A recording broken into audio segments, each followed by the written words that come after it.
നമസ്കാരം. എന്താണ് അഡിക്ഷൻ എന്ന് പറയുന്നത്? എന്തിനോടെങ്കിലുമുള്ള സൈക്കോളജിക്കലി അല്ലെങ്കിൽ ഫിസിക്കലിയുള്ള അമിതമായ ഒരു ആഗ്രഹം അല്ലെങ്കിൽ urge to do something favourable to us. അതായത് ഇന്ന് നമ്മൾ സംസാരിക്കുന്ന സബ്ജക്റ്റും ഇതിനെ പറ്റിയിട്ടാണ്. കുട്ടികളിൽ മൊബൈൽ ഫോൺ അഡിക്ഷൻ എന്തുകൊണ്ടാണ് സംഭവിക്കുന്നത്, അല്ലെങ്കിൽ മൊബൈൽ ഫോൺ അഡിക്ഷൻ്റെ കാരണങ്ങൾ എന്തൊക്കെയാണ് എന്നതൊക്കെയാണ് നമ്മൾ ഇന്ന് സംസാരിക്കാനായിട്ട് പോകുന്നത്. It's me Lindo.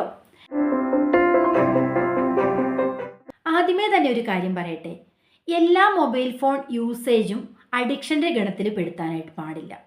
മൊബൈൽ യൂസിങ്ങും അഡിക്ഷനും തമ്മിൽ നല്ല വ്യത്യാസമുണ്ട്. ശരിക്കും എപ്പോഴാണ് മൊബൈൽ യൂസിങ് എന്നുള്ള അവസ്ഥ മൊബൈൽ അഡിക്ഷനിലേക്ക് മാറുന്നത് എന്ന് നമ്മൾ കണ്ടെത്തേണ്ടിയിരിക്കുന്നു. പിന്നെ സംഭവിക്കാനുള്ള ഒരു കാര്യം, ഈ യൂസിങ് എന്ന് പറയുന്നതും അഡിക്ഷൻ എന്ന് പറയുന്നതും തമ്മിലുള്ള മെയിൻ ഡിഫറൻസ്, അഡിക്ഷനാണ് ഒരു പ്രോബ്ലം അല്ലേ, അതായത് ഫിസിക്കലി മെൻ്റലി ഉള്ള കുട്ടികളുടെ വളർച്ചയെ തടയാൻ ചാൻസസ് ഉള്ള കാര്യമാണ് അഡിക്ഷൻ എന്ന് പറയുന്നത്, അത് എന്തിനോടായാലും. അതുകൊണ്ട് തന്നെ നമ്മൾ മൊബൈൽ അഡിക്ഷൻ്റെ കാരണങ്ങൾ കണ്ടെത്തേണ്ടത് അനിവാര്യമാണല്ലേ.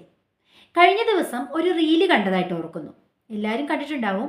ഒരു കുട്ടി ഇരുന്ന് മൊബൈലിൽ പ്ലേ ചെയ്യുന്നു. ആ സമയം അമ്മ വന്ന് അവനോട് എന്തൊക്കെയോ സംസാരിക്കുന്നു, അവൻ്റെ കയ്യിൽ നിന്നും മൊബൈൽ ഫോൺ വാങ്ങി വയ്ക്കുന്നു. കുറച്ച് സമയങ്ങൾക്ക് ശേഷം അമ്മ അവിടെ എന്തോ ചെയ്തുകൊണ്ടിരിക്കുന്ന സമയത്ത് കുട്ടി വന്ന് ഒരു വലിയ സ്റ്റിക്ക് കൊണ്ടുവന്നിട്ട് അമ്മയുടെ തലയിൽ ഒരു അടി കൊടുക്കുകയാണ്. കഥയാണോ കാര്യമാണോ എന്നുള്ളതല്ല നമ്മുടെ ടോപ്പിക്ക്. ശരിക്കും ഇതാണ് അഡിക്ഷൻ്റെ എക്സ്ട്രീം ലെവൽ എന്ന് പറയുന്നത്. അത് മൊബൈൽ ഫോൺ ആയാലും ശരി, മറ്റെന്തിനോടെങ്കിലുമോ അഡിക്ഷൻ ആയി കഴിഞ്ഞാൽ കുട്ടികളിൽ നിന്നല്ല മുതിർന്നവരിലും അതിൻ്റെ എക്സ്ട്രീം ലെവൽ എന്ന് പറയുന്നത് വളരെ ഹാംഫുൾ ആയിട്ടുള്ളൊരവസ്ഥയാണ്. ചിലപ്പോഴൊക്കെ അത് സെൽഫ് ഹാമിംഗ് മെത്തേഡിലേക്ക് മാറുകയും മറ്റു ചിലപ്പോൾ അത് മറ്റുള്ളവരെ ഉപദ്രവിക്കുന്ന രീതിയിലേക്ക് മാറുകയും ചെയ്യുന്നു എന്നുള്ളത് മാത്രം. വളർന്നു വരുന്ന കുട്ടികളെ സംബന്ധിച്ചിടത്തോളം അവരുടെ physical health, mental health, social wellbeing, ഇതിനെയെല്ലാം വളരെ ദോഷകരമായി ബാധിക്കുന്ന ഒരു കാര്യമാണ് മൊബൈൽ അഡിക്ഷൻ എന്ന് പറയുന്നത്. ശരിക്കും അതിൻ്റെ കാരണങ്ങൾ എന്തൊക്കെയാണെന്നൊന്ന് ചിന്തിച്ച് നോക്കാം. ഏതൊരു കാര്യമായാലും നമ്മൾ അതിനെ ബെറ്റർ ആക്കണമെങ്കിൽ, അല്ലെങ്കിൽ അതിനെ രോഗാവസ്ഥയിൽ നിന്നും മാറ്റി കൊണ്ടുവരണമെങ്കിൽ നമ്മൾ അതിൻ്റെ കാരണങ്ങൾ അറിഞ്ഞിരിക്കേണ്ടതുണ്ട്. അതിപ്പോൾ ശരീരത്തിൻ്റെ രോഗമായാലും ശരി, മനസ്സിലായാലും ശരി, എന്തെങ്കിലും ഒരു ബിഹേവിയറൽ ചേഞ്ച് ആയാലും എന്തുകൊണ്ട് ആ ഒരു ചേഞ്ച് അവനിൽ വരുന്നു എന്നുള്ള റീസൺ കണ്ടെത്തുക എന്നുള്ളതാണ് ഇമ്പോർട്ടൻ്റ് ആയിട്ടുള്ള കാര്യം. റീസൺ കണ്ടെത്തി കഴിഞ്ഞാൽ അതിനെ ക്യൂർ ചെയ്ത് കൊണ്ടുവരിക എന്നത് അത്ര ശ്രമകരമല്ല. കാരണം അതിൻ്റെ കാരണം നമുക്കറിയാം. ആ കാരണങ്ങൾ ഒഴിവാക്കുക എന്നുള്ളതാണ് മെയിനായിട്ട് ചെയ്യാൻ പറ്റുന്ന കാര്യം. ഇനി നമുക്ക് സംസാരിക്കാം, എന്തൊക്കെയായിരിക്കാം കുട്ടികളിൽ ഈ മൊബൈൽ ഫോൺ അഡിക്ഷനിലേക്ക് മാറാനുള്ള കാരണങ്ങൾ എന്തൊക്കെയാണ്. കുട്ടി മൊബൈൽ ഫോൺ ഉപയോഗിക്കുന്നുണ്ട്. ഇന്നത്തെ ഈ കാലഘട്ടത്തിൽ മൊബൈൽ ഫോൺ ഉപയോഗിക്കാതെ മുമ്പോട്ട് പോവുക എന്നുള്ളത് ശ്രമകരമായ കാര്യമാണ്. അതുപോലെ നമുക്ക് മൊബൈൽ ഫോൺ ഉപയോഗിക്കേണ്ട എന്ന് പറഞ്ഞിട്ട് മാറ്റി നിർത്തേണ്ട ഒരു കാര്യമല്ല. കാരണം നമുക്ക് ആവശ്യമുള്ള ഒരുപാട് അറിവും വിജ്ഞാനവും പകർന്നു കിട്ടുന്ന ഒരു ഇൻസ്ട്രുമെൻ്റ് കൂടിയാണല്ലോ അത്. അതുകൊണ്ട് തന്നെ ഇത് അഡിക്ഷനിലേക്ക് മാറാനുള്ള റീസൺസ് നമുക്ക് കണ്ടെത്താം. ഒന്നാമതായിട്ടുള്ളൊരു കാരണമായി നമുക്ക് ചൂണ്ടിക്കാണിക്കാവുന്നതാണ് സോഷ്യൽ ഐസൊലേഷൻ എന്ന് പറയുന്നത്. സോഷ്യലി ഐസൊലേറ്റഡ് ആകുന്ന ഒരു കുട്ടിയെ സംബന്ധിച്ചിടത്തോളം അവന് സോഷ്യൽ ഇൻ്ററാക്ഷന് പറ്റിയ ഒരു വേദിയാണ് മൊബൈൽ ഫോൺ എന്ന് പറയുന്നത്. കാരണം മറ്റു പലരുമായിട്ടുള്ള ഇൻറ്ററാക്ഷനിൽ കുറവ് വരുന്ന സമയത്താണ് കുട്ടി കൂടുതലും മൊബൈലുമായിട്ടുള്ള ഇൻറ്ററാക്ഷനിലേക്ക് ഇമ്പോർട്ടൻ്റ് കൊടുക്കുന്നത്. കാരണം ഈ മൊബൈലിനുള്ളിൽ അവൻ ആവശ്യമുള്ളതെല്ലാം ഉണ്ട് അല്ലേ, അതായത് അവൻ എൻ്റർടൈൻമെൻറ്റിനുള്ളതുമുണ്ട്, വിജ്ഞാനപ്രദമായ കാര്യങ്ങളുമുണ്ട്. പക്ഷേ ഏതാണ് ചൂസ് ചെയ്യുന്നതെന്ന് വെച്ചാൽ കൊച്ചുകുട്ടികളെ സംബന്ധിച്ചിടത്തോളം അവരെപ്പോഴും എൻ്റർടൈൻമെൻറ്റിൻ്റെ മാർഗ്ഗങ്ങളാണ് ചൂസ് ചെയ്യുകയുള്ളൂ. കാരണം അത് അവരുടെ നേച്ചറാണ്, കുട്ടികളുടെ നേച്ചറാണ്. ഇപ്പോൾ വിജ്ഞാനപ്രദമായ ഒരു കാര്യവും അല്ലെങ്കിൽ ഒരു ഗെയിമും വെക്കുകയാണെങ്കിൽ തീർച്ചയായും കുട്ടി ഗെയിം തന്നെ ചൂസ് ചെയ്യത്തുള്ളൂ.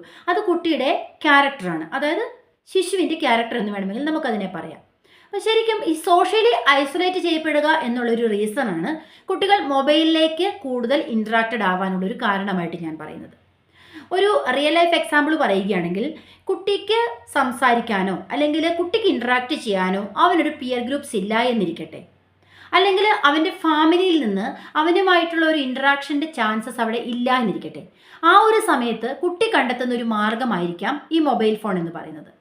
അത് ഒരു ദിവസം കൊണ്ടല്ല, കുറേ ദിവസങ്ങൾ കൊണ്ട് അത് കുട്ടിയുടെ കൂട്ടുകാരനായി മാറുകയും പിന്നീട് അത് അവനെ ഹാംഫുൾ ആയിട്ട് ബാധിക്കുകയും ചെയ്യുന്ന രീതിയാണ്. സോഷ്യൽ ഐസൊലേഷൻ എന്നതുപോലെ തന്നെ ഇമ്പോർട്ടൻ്റ് ആയിട്ടുള്ള ഒരു കാര്യമാണ് എൻ്റർടൈൻമെൻറ്റ് വാല്യൂ എന്ന് പറയുന്നത്. കുട്ടിക്ക് ഓവറായിട്ട് മൊബൈലിൽ നിന്ന് എൻ്റർടൈൻമെൻറ്റ് വാല്യൂസ് കിട്ടുന്നുണ്ട് എന്നത് മൊബൈൽ അഡിക്ഷനുള്ള പ്രധാനപ്പെട്ട മറ്റൊരു കാരണമാണ്. അതിന് അർത്ഥം എന്താണ്? കുട്ടിക്ക് എൻ്റർടൈൻ ചെയ്യാനായിട്ട് മറ്റൊരു കാര്യങ്ങളും ഇല്ല എന്ന് വേണം നമ്മൾ മനസ്സിലാക്കാനായിട്ട്.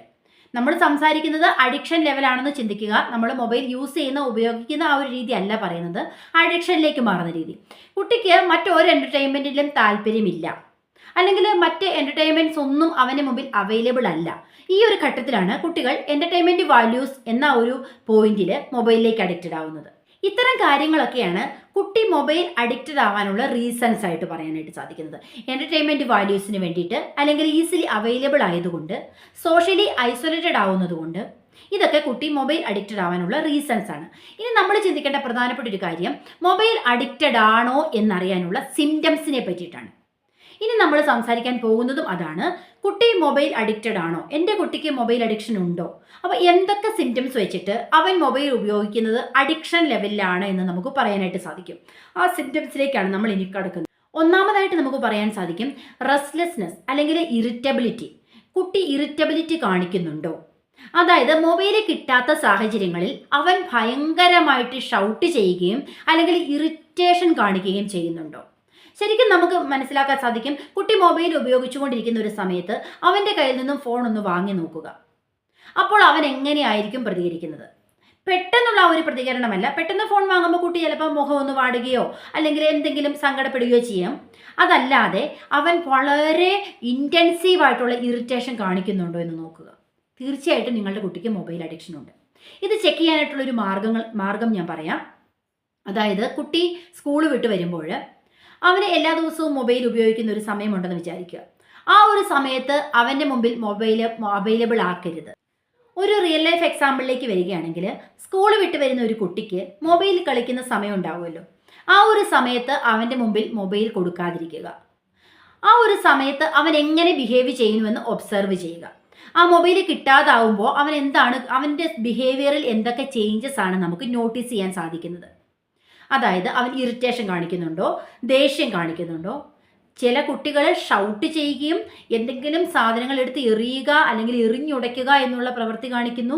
അതുപോലെ തന്നെ വളരെ സെൽഫ് ഹാം ചെയ്യുന്ന കുട്ടികൾ വരെയുണ്ട്. ഓരോ പേരൻസിനോട് അവർ ഹാംഫുൾ ആയിട്ട് പെരുമാറുന്നു, പേരൻസിനോട് ബാഡ് വേർഡ്സ് ഉപയോഗിക്കുന്നു. അതുപോലെ തന്നെ കൂടെയുള്ള സഹോദരങ്ങളോട് വളരെ മോശമായ രീതിയിൽ പെരുമാറുന്നു. ഇതൊക്കെ മൊബൈൽ കിട്ടാതെ വരുമ്പോൾ ചെയ്യുന്നുണ്ടെങ്കിൽ തീർച്ചയായിട്ടും മനസ്സിലാക്കുക, നിങ്ങളുടെ കുട്ടി മൊബൈൽ അഡിക്ഷൻ്റെ എക്സ്ട്രീം സ്റ്റേജിൽ തന്നെയാണെന്ന് പറയേണ്ടി വരും. അടുത്തൊരു സിംറ്റമാണ് losing interest in other activities. അതായത് കുട്ടി എൻജോയ് ചെയ്തുകൊണ്ടിരുന്ന പല ആക്ടിവിറ്റീസും ഉണ്ടാവുമല്ലോ. അതായത് ചിലപ്പോൾ പ്ലേയിങ് ആയിരിക്കാം, ഔട്ട്ഡോർ ഗെയിംസോ അങ്ങനെ എന്തെങ്കിലും ആക്ടിവിറ്റീസിൽ അവൻ എൻജോയ്മെൻ്റ് ഉണ്ടായിരുന്നെങ്കിൽ ഈ മൊബൈൽ ഉപയോഗത്തിന് ശേഷം അവനിലുള്ള ആ ഒരു ഇൻട്രസ്റ്റ് കുറഞ്ഞു വന്നിട്ടുണ്ടോ എന്ന് പരിശോധിക്കുക. കാരണം അതിനൊരു എക്സാമ്പിൾ പറയുകയാണെങ്കിൽ, കുട്ടിയോട് കൂടി നമ്മളിപ്പോൾ ഔട്ടിങ്ങിന് പോകാനായിട്ട് പ്ലാൻ ഇടുന്നു. ഔട്ടിംഗ് എന്ന് പറയുന്നത് കുട്ടികളെ സംബന്ധിച്ചിടത്തോളം വളരെ എൻജോയബിൾ ആയിട്ടുള്ളൊരു കാര്യമാണ്. ആ ഒരു സമയത്ത് കുട്ടി ഞാൻ വരുന്നില്ല എന്ന് പറയുകയും അവനൊരു മൊബൈലുമായി അവൻ്റെ റൂമിൽ തന്നെ ഇരിക്കാൻ ആഗ്രഹിക്കുകയും ചെയ്യുന്നുവെങ്കിൽ മനസ്സിലാക്കുക, നിങ്ങളുടെ കുട്ടിക്ക് മൊബൈൽ അഡിക്ഷൻ ഉണ്ട്. കാരണം കുട്ടി എത്രമാത്രം എൻജോയ് ചെയ്തിരുന്നൊരു കാര്യമായിരിക്കാം അവൻ്റെ ഔട്ടിംഗ് എന്ന് നമുക്കറിയാം. പ്രത്യേകിച്ച് കുട്ടികളെ സംബന്ധിച്ചിടത്തോളം നേരത്തേക്കാണെങ്കിൽ സാറ്റർഡേ സൺഡേ ഒക്കെ വരുമ്പോഴേക്കും പേരൻസിൻ്റെ ഒപ്പം ഒരുമിച്ച് പുറത്തു പോകാനുള്ള ഒരു ചാൻസാണ് കുട്ടികൾക്ക്. ആ ഒരു ചാൻസിനെ പോലും അവൻ യൂട്ടിലൈസ് ചെയ്യാതെ അതിലും വലിയ മറ്റെന്തോ ഇൻട്രസ്റ്റ് അവന് വീട്ടിൽ തന്നെ കിട്ടുന്നുണ്ട് എന്ന് മനസ്സിലാക്കുക. അതൊക്കെ മൊബൈൽ അഡിക്ഷൻ്റെ സിംറ്റമാണ്. ജസ്റ്റ് നമുക്കിതൊക്കെ ഒന്ന് പരിശോധിക്കാവുന്നതേ ഉള്ളൂ. തീരെ കൊച്ചു കുട്ടികളിലല്ല, ഒരു അഡോളസെൻസ് സ്റ്റേജിലേക്ക് എത്തുന്ന ആ ഒരു സമയത്തൊക്കെ കുട്ടികളെ ഒന്ന് പുറത്തേക്ക് പോകാൻ വിളിച്ചു നോക്കൂ. അല്ലെങ്കിൽ സ്കൂളില്ലാത്ത ഒരു ദിവസം അവനെ പുറത്തേക്ക് പോകാനാണോ ഇൻട്രസ്റ്റ്, വീടിനുള്ളിൽ തന്നെ ഇരുന്ന് മൊബൈൽ ഗെയിം കളിക്കുന്നതാണോ ഇൻട്രസ്റ്റ്, ചെക്ക് ചെയ്ത് നോക്കിയാൽ നമുക്ക് മനസ്സിലാക്കാൻ സാധിക്കും. അതായത് മറ്റു പല കാര്യങ്ങളിലുമുള്ള ഇൻട്രസ്റ്റ് പോകെ പോകെ കുറഞ്ഞു വരുന്ന ഒരു സ്റ്റേജാണ് ഈ മൊബൈൽ അഡിക്ഷൻ ഇൻക്രീസ് ആവുന്നതിൻ്റെ ഒരു ലക്ഷണം എന്ന് പറയുന്നത്. മറ്റൊരു കാര്യമാണ്, കുട്ടികൾക്ക് എന്തെങ്കിലും ഒരു ടാസ്ക് കൊടുക്കുമ്പോൾ മൊബൈൽ ഇല്ലാതെ അവനത് കംപ്ലീറ്റ് ചെയ്യാൻ പറ്റാത്ത ഒരവസ്ഥ. ടാസ്ക് എന്ന് വെച്ചാൽ മൊബൈലിൽ നോക്കി എന്തെങ്കിലും വർക്ക് ചെയ്യുന്ന കാര്യം മാത്രമല്ല, ഈവൻ ഫുഡ് കഴിക്കുമ്പോഴാണെങ്കിൽ പോലും ചില കുട്ടികൾ വാശി പിടിക്കാറുണ്ട് ഫുഡ് കഴിക്കില്ല എന്ന് പറഞ്ഞിട്ട്. കാരണം അവൻ ഇതിനു മുമ്പ് ഒരു പ്രീവിയസ് എക്സ്പീരിയൻസ് അവൻ്റെ അമ്മയിൽ നിന്ന് തന്നെ കിട്ടിയിട്ടുണ്ട്. കാരണം മൊബൈൽ ഫോൺ അവൻ്റെ കയ്യിൽ കൊടുക്കുകയും അവന് ഫുഡ് വാരി കൊടുക്കുകയും ചെയ്യുന്ന ഒരു എക്സ്പീരിയൻസ് അവൻ്റെ മനസ്സിലുണ്ടെങ്കിൽ തീർച്ചയായിട്ടും മൊബൈലിനോടുള്ള ആഗ്രഹം മൂലം കുട്ടി പറയും എനിക്ക് ഫുഡ് വേണ്ട, അല്ലെങ്കിൽ ഫുഡ് കഴിക്കാതിരിക്കാനുള്ള പല കാരണങ്ങൾ അവൻ പറയും. അപ്പം വീണ്ടും അവൻ എങ്ങനെയെങ്കിലും കഴിക്കണമല്ലോ എന്ന് വിചാരിച്ചിട്ട് പേരൻസ് അവന് ഫോൺ കൊടുക്കുകയോ അല്ലെങ്കിൽ TV ഗെയിം വെച്ച് കൊടുക്കുകയോ ചെയ്യുന്നു. ആ ഒരു സമയത്ത് അവൻ ഫുഡ് കഴിക്കുന്നു. ഒരിക്കലും നമ്മൾ ചെയ്യരുതാത്തൊരു കാര്യം കൂടിയാണത്. അപ്പം എന്തൊക്കെയാണ് ഒഴിവാക്കേണ്ടതെന്ന് നമുക്ക് അടുത്തൊരു വീഡിയോയിൽ ഡിസ്കസ് ചെയ്യാം. ഇന്ന് നമ്മൾ മെയിൻലി ഫോക്കസ് ചെയ്യുന്നത് മൊബൈൽ അഡിക്ഷൻ്റെ കാരണങ്ങളും അതിൻ്റെ സിംറ്റംസുമാണ്. കാരണങ്ങൾ ഈസിലി നമുക്കറിയാം, എന്തുകൊണ്ടൊക്കെ ആയിരിക്കാം കുട്ടി മൊബൈലിലേക്ക് ഇൻവോൾവ് ആകുന്നത്. അല്ലെങ്കിൽ കുട്ടിക്ക് പുറത്ത് കിട്ടാത്ത പല കാര്യങ്ങളും അവിടെ കിട്ടുന്നുള്ളത് കൊണ്ടായിരിക്കാം. കുട്ടിക്ക് പിയർ ഗ്രൂപ്പ്സിൽ നിന്ന് കിട്ടുന്നില്ല, ഒരു സൗഹൃദം കിട്ടുന്നില്ല, സ്നേഹം കിട്ടുന്നില്ല, അവന് കളിക്കാനായിട്ട് കൂട്ടിന് ആളില്ല, അല്ലെങ്കിൽ സംസാരിക്കാൻ ആളില്ല. ഈ ഒരു ഘട്ടത്തിൽ വരാം. അതുപോലെ എൻ്റർടൈൻമെൻറ്റിന് വേണ്ടിയും കുട്ടി വരാം. അപ്പോൾ ഇതൊക്കെ നമ്മൾ പറഞ്ഞു. ഇനിയുള്ളത് സിംറ്റംസിനെ പറ്റി നമ്മൾ പറഞ്ഞു. കുട്ടി ഭയങ്കരമായ ഇറിറ്റേഷൻ കാണിക്കുന്ന ഒരു സ്റ്റേജ് ഉണ്ട്. കുട്ടി പേരൻസിനോട് ഷൗട്ട് ചെയ്യുന്നുണ്ടോ? അതൊക്കെ എപ്പോഴാണ്? ഈ മൊബൈൽ കിട്ടാതിരിക്കുമ്പോൾ. അവൈലബിലിറ്റി ഒന്ന് കുറച്ച് നോക്കൂ. ഏതൊരു കാര്യമായാലും നമുക്ക് അഡിക്ഷൻ ഉണ്ടോ എന്ന് മനസ്സിലാക്കാനുള്ള ഈസി വേ ആണ് അതിൻ്റെ അവൈലബിലിറ്റി കുറയ്ക്കുക എന്നുള്ളത്. നമുക്കായാലും ടെസ്റ്റ് ചെയ്ത് നോക്കാവുന്നതാണ്. നമ്മൾ നിരന്തരം എന്തെങ്കിലും ഒരു വസ്തു അഡിക്റ്റഡ് ആയിട്ട് ഉപയോഗിക്കുന്നുണ്ടെങ്കിൽ ഒരു ദിവസം അത് കിട്ടാതെ വന്നാൽ എങ്ങനെയായിരിക്കും നമ്മൾ ബിഹേവ് ചെയ്യുന്നത് എന്നതിനെ അനുസരിച്ചിട്ടിരിക്കും നമ്മുടെ അഡിക്ഷൻ ലെവൽ എന്ന് പറയുന്നത്. അപ്പം ഇത് തന്നെയാണ് കുട്ടിയിലും നമുക്ക് പരീക്ഷിച്ച് നോക്കാവുന്ന ഒരു മാർഗം എന്ന്. അതുപോലെ മൊബൈൽ വെച്ചിട്ട് ഉറങ്ങുക, അതുപോലെ മൊബൈൽ ഇല്ലാതെ ഉറങ്ങാൻ സാധിക്കാത്ത അവസ്ഥ, മൊബൈലിൽ പാട്ടായിക്കോട്ടെ, അങ്ങനെയുള്ള ഏതെങ്കിലും രീതിയിൽ എൻ്റെ ബെഡിൽ മൊബൈൽ ഫോൺ എത്തുക എന്നുള്ളതാണ് ചില കുട്ടികളെ സംബന്ധിച്ചിടത്തോളം അവർ ക്രൂക്കഡായിട്ട് ബിഹേവ് ചെയ്യാറുണ്ട്. എനിക്ക് പാട്ട് കേൾക്കാനാണ്. അത് സത്യത്തിൽ ഈ അഡോളസെൻസിലേക്ക് കടക്കാൻ പോകുന്ന കുട്ടികളെ സംബന്ധിച്ചിടത്തോളം, ഒരു 8 to 12, 13 ഏജിലൊക്കെ വരുന്ന കുട്ടികളെ സംബന്ധിച്ചിടത്തോളം അവർ എനിക്ക് പാട്ട് കേട്ടാലേ ഉറങ്ങാൻ പറ്റൂ എന്നുള്ള റീസൺ പറഞ്ഞിട്ട് മൊബൈൽ ഫോൺ ഓണാക്കി വെക്കുകയും അവർ അവിടെ കിടക്കുകയും ചെയ്യുന്നു. ഇത് പിന്നീട് കുറേ ദിവസങ്ങൾ കഴിയും തോറും അവനത് പാട്ട് മാത്രം ആവില്ല. അവനതിൽ ഗെയിം കളിക്കാനോ അതിൽ കൗതുകകരമായ മറ്റെന്തെങ്കിലും ആക്ടിവിറ്റീസിലേക്ക് അവൻ എൻഗേജ്ഡ് ആവാനുള്ള ചാൻസസ് ഉണ്ട്. ഇതെല്ലാം മൊബൈൽ അഡിക്ഷൻ്റെ ലക്ഷണങ്ങളാണെന്ന് മനസ്സിലാക്കുക. ഈ സിംറ്റംസ് നിങ്ങളുടെ കുട്ടിക്ക് ഉണ്ടോ എന്ന് നിങ്ങളും തിരിച്ചറിഞ്ഞ് നോക്കുക. ഒരുപാട് സിംറ്റംസ് ഉണ്ട്. ഞാൻ വളരെ ഫിൽട്ടർ ചെയ്തിട്ട് നമുക്ക് മനസ്സിലാകാൻ പാകത്തിനുള്ള വളരെ ചെറിയ സിംറ്റംസ് മാത്രമാണ് ഞാൻ ഇന്ന് പറഞ്ഞത്. നിങ്ങളുടെ കുട്ടിയെ ഒന്ന് പരീക്ഷിച്ച് നോക്കുക. ഇങ്ങനെയുള്ള പ്രശ്നങ്ങളൊക്കെ ഉണ്ടോ? ഇങ്ങനെയുള്ള സിംറ്റംസ് ഉണ്ടെങ്കിൽ തീർച്ചയായിട്ടും അതിനെ നമ്മൾ വളരെ ഗൗരവകരമായ രീതിയിൽ കാണുകയും ട്രീറ്റ് ചെയ്യുകയും വേണം. അടുത്ത വീഡിയോയിൽ നമുക്ക് പറയാം മൊബൈൽ അഡിക്ഷനെ എങ്ങനെ നമുക്ക് ഒഴിവാക്കാൻ സാധിക്കും. മൊബൈൽ യൂസേജ് അല്ല ഞാൻ പറയുന്നത്. മൊബൈൽ യൂസേജ് നമുക്ക് ഒഴിവാക്കേണ്ട കാര്യമില്ല. കാരണം നമുക്ക് ഇന്നത്തെ ഒരു കാലഘട്ടത്തിൽ മൊബൈലും അതിൻ്റെ കാര്യങ്ങൾ, ഇൻ്റർനെറ്റ്, അതിൻ്റെ ഇൻഫർമേഷൻ ടെക്നോളജി കൂടിയേ തീരൂ.